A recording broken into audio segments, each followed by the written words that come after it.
Hello, everyone, and welcome to Make It Monday. And as you can see by the close up, yeah, we're going to do a little surging today. I thought we'd do something, maybe a new twist on a rolled ham, especially now with the holidays coming up, and we maybe wanted to replace linens, etc., and wanted to give a new edge to um, our fabrics. And good morning, Carolyn and Bonnie. So, welcome to Make It Monday. And I'm going to be solo today, so Amy's not here. But I thought I'd do a little new twist on a rolled hand, if you want to call it that way. I'm going to flip back over to the close up camera so you can see. Here I got a regular traditional rolled hem. And basically, what I did was sorry about the light. There we go. You can see it's very tiny. I use all the settings that came up on my machine. Currently, I'm at the Bernina L860, and I use all the settings that it showed on the screen. I made no changes whatsoever, just to do my traditional rolled hem, except I did use decorative thread, like embroidery thread in my loopers and my needle, just to give it a little shinier edge to that. And I think it looks kind of nice. But I wanted to take it a step further. So by utilizing a decorative cord, you see here, I was able to roll the hem and attach the cord in one step, which gives it a little bit of a difference there, especially if you're going to do like a fabric ribbon. It really kind of dresses it up really easy. Hi, Julianne. And it's really kind of simple. So basically, what you're going to need, of course, is you're going to need your serger set up to do a traditional rolled hem. You can either have the blades engaged or not. It's personal preference. I like to use the little guide that comes with the L860. So this way it'll help to hold the fabric for me. And there are a couple little changes on the serger. What I did was I increased the foot pressure. That way it pushed down on the fabric a little more and kept it rigid, a little more stationary and less chance of it stretching, because if I'm putting the cord in, if I'm holding the cord tight, then it's going to allow the fabric to slide underneath it and kind of gather it a little bit. You'll get a little billowiness. So you want to be careful on that. So again, I increased my foot pressure. And then the only other change was I did my length at 4. Usually it's like at 1.6, I believe. I increased it to 4. I wanted it a little longer, and that's why you have the foot pressure increased also. And I did increase on my lower looper tension, just like a half a number. So I think it was at 5.5. I went to 6, just to give it a little more pull. And again, hi, Dorothy. I have my blade engaged, but it's personal preference if you want to or not. And let's just scoot over there to show you how to do it.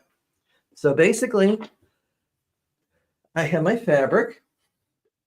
And if I want to do it where it's really easy to set up and to hold, what I'm going to do is I'm going to have the machine take one stitch into the fabric. But I did more than one. So just to hold it in place. And what I'm going to do is lift up on the presser foot, slide it under the foot just like that. And I'm going to lower it, and I have it right now against the needle. But what I want to do is keep the cording between the needle and the blade. I don't want the blade to cut it. So what I found out what works best for me, if I held the cord up a little higher than what you think you need it to, because usually we hold it down here. I'm going to hold it up higher. It's still going to be under the upper looper, but it's going to keep it on the side facing me. And I have my guide engaged, so it's a very narrow rolled hem. And I'm sewing a little slower than I normally do because I'm new at this and I want to be sure it's okay. And I'm just kind of guiding it through. And of course, I would pivot at the corner by stopping in, lifting up, turning. And this is really tricky when you're doing it live on camera. So let's see how it works now. There we go.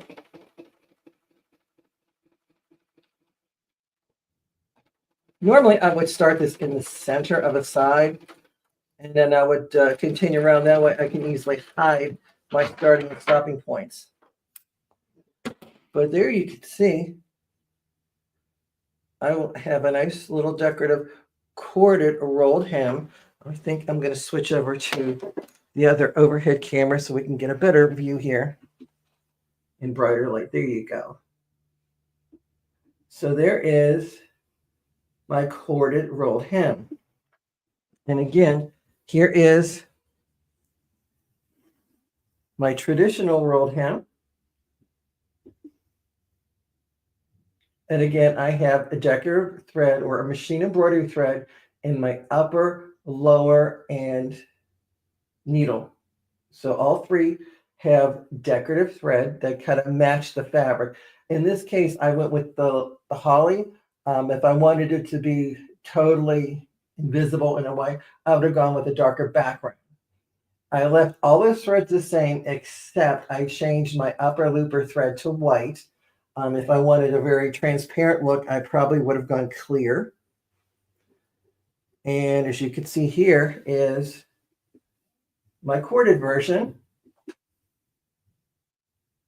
where I have that candy cane stripe on the edge, and the green thread just disappears now because it blends in with the fabric, and that's all. So if I would have you chose, let's say, a stripe with a different angle, it would have the white threads would have blended right in.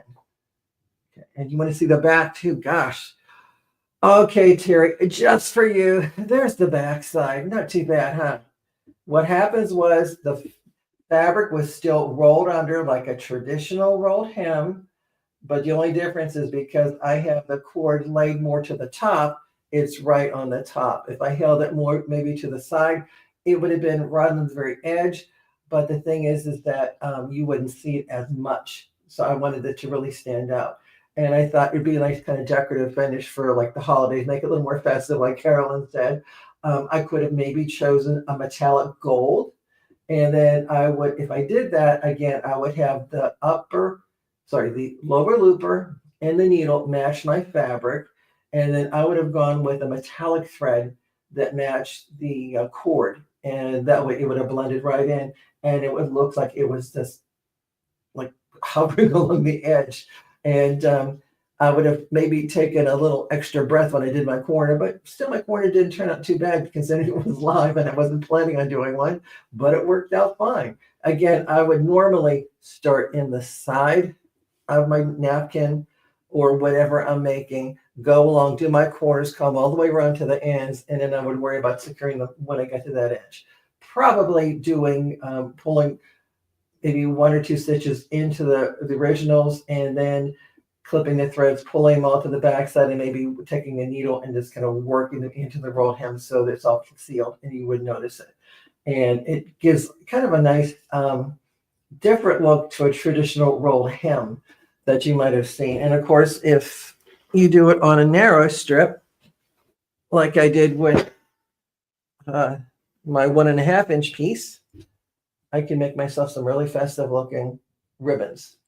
And of course, if it was a quarter type, it would just give it a really nice look to my bow. But I think it's a nice way to dress up, it's not a plain fabric, it's a very festive looking one, but it kind of puts it over the edge, with this one where it's a little more of a, with the candy cane look to it. Then again, there's nothing like a classic roll hem to make something look very elegant. So whatever look you're going for, if you want something with a little more glitz or a little more subdued, the choice is yours. So hopefully they get you inspired to want to go and crack out your serger and do some nice rolled hems for the holidays. And of course, you can always find us here at Make It Monday from Amy Sews here. And of course, be sure to share the love of the program if you did enjoy it with your friends. And as always, you could find us on the internet too. And be sure to check out Amy Buckman Sewing Quilt for all the latest classes she has to offer in store and also online. We do that as well. And of course, you could find me also as I'm one of the instructors for the Original Sewing Quilt Expo. You can go to sewingexpo.com and be sure to get on their mail list. as you want to get on Amy's email list here, because you'll be notified of whenever we're up and coming programs coming out, or like I say with the expo, what my classes are going to be for the coming year or season. So that being said, hope to see you in class either online or in person. And thank you for following us here on Make It Monday, brought to you by Amy Sows. We always appreciate the feedback and comments. And if you do a project, thank you, Linda. Appreciate that. If you liked what we had to offer here, like I said, please be sure to share it with your friends and tell them about your love for sewing. And if you have any ideas for an upcoming Make It Monday, feel free to email us, and maybe you'll see your project or technique as a Make It Monday. So that being said, thank you so much for watching. Hope you have a great day. And remember, the more you know, the more you sew. Take care.